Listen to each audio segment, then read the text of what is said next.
চাঁপাইনবাবগঞ্জে প্রক্রিয়াজাতকরণের মাধ্যমে বানানো হচ্ছে শুকনো আম বা ড্রাই ম্যাঙ্গো, যা বিক্রিও হচ্ছে সাধারণ আমের চেয়ে বাড়তি দরে প্রতি কেজি ১.৫ থেকে ২,০০০ টাকায়। পণ্যের গুণগত মান বাড়ালে যা হতে পারে রপ্তানির নতুন উৎস। চাঁপাইনবাবগঞ্জ প্রতিনিধি আনোয়ার হোসেনের রিপোর্ট। বাংলা কিউআর যেখানে নগদ পেমেন্ট সেখানে। সারা দেশে ১০ লাখেরও বেশি মার্চেন্টে নগদে পেমেন্ট করুন খুব সহজে।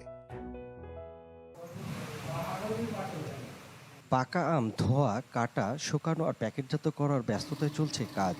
চাঁপাইনবাবগঞ্জের শিবগঞ্জ উপজেলার এই কারখানায় আম আর শুধু ফল নয়, রূপ নিচ্ছে দীর্ঘদিন সংরক্ষণযোগ্য ড্রাই ম্যাঙ্গোয়। ৩ প্রজন্ম ধরে আমের ব্যবসা থাকলেও এবার উদ্যোগে নতুনত্ব নিয়ে এলেন ইসমাইল খান শামীম।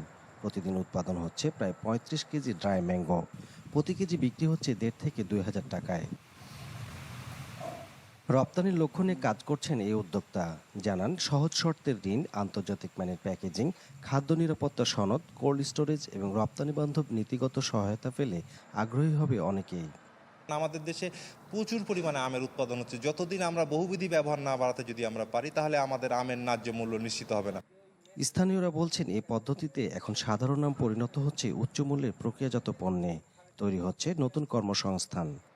এটা যদি উনি সাকসেস হয়, সত্যিকার অর্থে দেশের অর্থনীতিতে এটা একটা বড় ভূমিকা পালন করবে। এটা যদি অ্যাভেলেবল করা যায়, তাহলে অবশ্যই আমাদের দেশের কৃষক বাঁচবে এবং কৃষক বাঁচলে আমাদের দেশ বাঁচবে।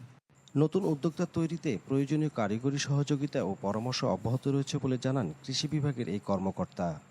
আমরা কৃষি সম্প্রসারণ অধিদপ্তরের পক্ষ থেকে যারা উদ্যোক্তা তৈরি হয়েছে আম প্রসেসিংয়ের উপরে, তাদেরকে সহযোগিতা করে যাচ্ছি এবং তারা তাদের মেধাশ্রম খাটিয়ে এটাকে একটি শিল্পে পরিণত করেছে।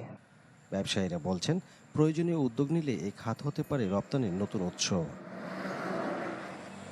আনোয়ার হোসেন, চ্যানেল 24, চাঁপাইনবাবগঞ্জ।